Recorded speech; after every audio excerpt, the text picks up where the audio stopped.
Salamat po, good majority leader. Mr. President, dear colleagues, I rise on a question of privilege. The Under lady Rule may 39. proceed. Salamat tabi, Mr. President.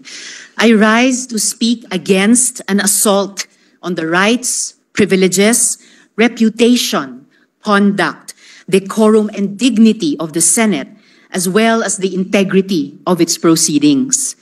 Last month po, o noong July 13, 2024, naglabas ang Senado through the Senate Committee on Women, Children, Family Relations, and Gender Equality and approved by the Senate President ng contempt citation and order to arrest laban sa Chinese national na si Guo Huaping, also known as Alice Leal Guo.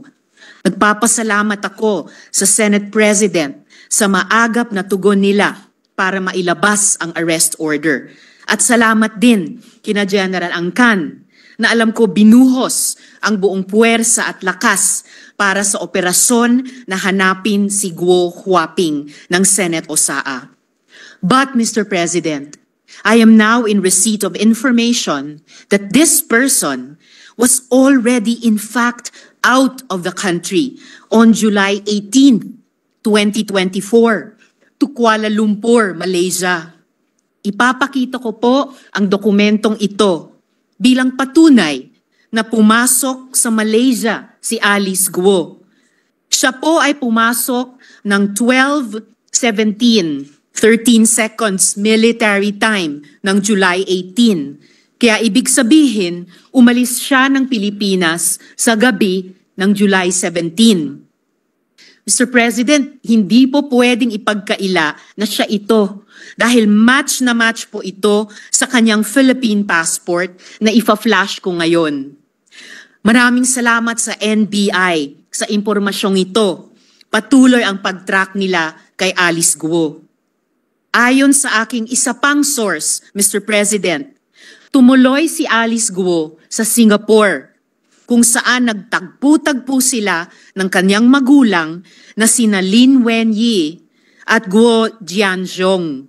The couple flew in from China on July 28, 2024. Mistulang reunion sila doon, kasama sina Wesley Guo at Cassandra Ong. Mr. President, who allowed this travesty to happen? Sinong may kagagawa nito? Hindi makakaalis si Alice Guo kung walang tumulong sa kanya ng mga opisyales ng pamahalaan para tayong ginisa sa sarili nating mantika. I have always believed that legislative hearings are policy-driven. Kaya nung nag-announce na ng ban ang Pangulo, sabi ko, we have done our jobs. Let law enforcement take the lead. Pero paano kung ang law enforcement mismo ang kailangan imbestigahan? What if they drop the ball? Paano kung sila ang dapat managot? Nangako ang BI sa akin at sa Senate President pro tempore na hindi nila hahayaan si Guo Huaping na makaalis sa Pilipinas. Yun pala, ay wala na talaga siya. Mr. President, kung hindi po natin ito gawan ng paraan as an institution, as a country, parang nagpasampal tayo sa dayuhang ito na paulit-ulit ni sinaula ang ating mga batas, patakaran at proseso. Salamat po, Mr. President. Mr. President, Senator Tulfo is recognized. I'd like to make a manifestation in support of You what may proceed, sir. Senator Rizon de Vera said. Tama yung sinabi niya, dapat gawa natin paraan. A few weeks ago, I did have a hearing sa Committee on Public Services at napuna ko po yung walang processing center. Ang lahat ng mga kababayan natin nung umalis papuntang abroad, walang processing center.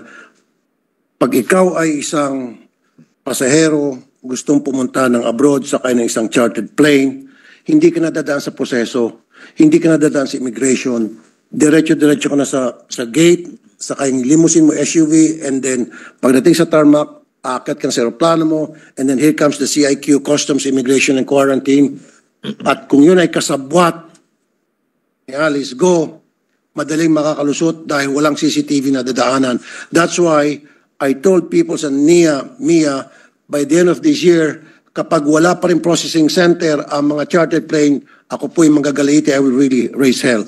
This is one example kung bakit ito si Alice Go ay nakalabas. I'm very sure, walang nakalagay kung anong aeroplano, right? Going out. I'm very sure ito ay lumabas through a chartered plane, through a private plane. So all we need to do is tanungin natin kung matitrace siyang kung sino, ano mga private plane ang lumabas o chartered plane ang lumabas that very day from the Philippines. Doon natin matatrack down. At sino yung mga CIQ, Customs Immigration, Quarantine, ang nag-process ng kanilang passport sa loob ng aeroplano. Because ang nangyari ngayon, Mr. President, kahit na sinong Ponce Pilato sakay ng kanyang limousine, nag-charter siya ng plane, diretso na siya sa tarmac, and then aakyat siya sa loob ng aeroplano, bit ang kanyang mga maleta.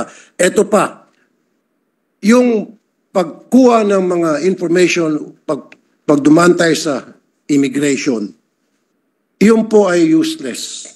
Yung biometrics, kinukunan tayo ng picture, etc. Useless po yun dahil wala tayong tinatawag na cross-matching. We don't have that capability yet. So ibig sabihin, itong si Alice Go, pwedeng bumalik to ng Pilipinas, mga kapusit na hindi natin alam, sapagkat all she needs to do is, same mukha niya, basta't palitan lang niya yung kanyang pangalan, makakalusot na siya. So this has to be changed. At again, ako'y nanawagan sa mga taga-NAIA, MIA, Immigration, get your act together dahil by the end of this year, gusto ko magkaroon ng processing center ang lahat ng pasahero going in and coming out of the country. Kailangan may processing center na sila idadaan sa butas ng karayom tulad ng dinadaanan ng lahat ng mga simpleng pasahero. Maraming salamat, Mr. President. Mr. President. Salamat po, Mr. President. Ako po, kung magtangka pa yang si Guo Huaping bumalik dito sa Pilipinas, siguro naman huhulihin na talaga siya, di po ba? Pero sa ginawa niya pong iyon na niloko tayo sa loob ng isang buwan, yung pala ay nasa labas na, ewan ko na lang po kung babalik pa yan dito o lalong papalayo sa atin. Salamat po, Mr. President. Mr. President. Senator Poe, what is your pleasure? Actually, I would also like to confirm that during some instances in the past, there are private planes that have taken off and there was a conflict between the immigration and the airport security group. At least in the main thoroughfares, in the main airports, meron talagang airport security group at may immigration. Pero sa mga ibang lugar, kung sa North man yan, dun sa mga PEZA zones, kung may mga airport doon, I think we should also have an inventory. What day did she arrive in Malaysia? For example, if CAAP has a record of all departures from the Philippines and from where, because I'm sure we have a list if they went to Malaysia, ilan yung mga flight papuntang Malaysia, whether it's private or a passenger plane, we should be able to determine that. Kasi, syempre, meron yung traffic, di ba? So, they